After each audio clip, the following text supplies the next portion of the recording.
Welcome to the Slop Temple. We pray this video helps. In this video, I will explain how to make the best frittata. First, gather your ingredients, ensuring they are fresh and flavorful. Whisk 6 to 8 large eggs with a tablespoon of milk or cream, adding salt and pepper to taste.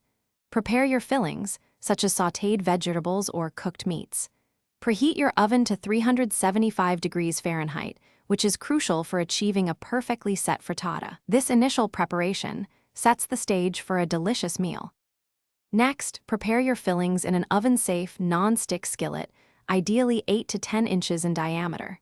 Sauté vegetables like onions, bell peppers, or spinach until they are tender crisp.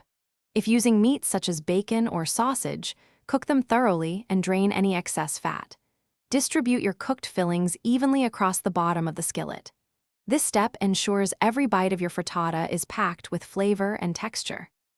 Now, pour the whisked egg mixture evenly over your prepared fillings in the skillet. Cook the frittata on the stovetop over medium heat for about 3 to 5 minutes, allowing the edges to set.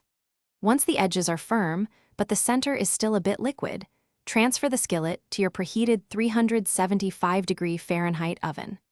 Bake for another 10 to 15 minutes, or until the frittata is puffed and golden brown. Once baked, remove the frittata from the oven and let it rest in the skillet for about 5 minutes.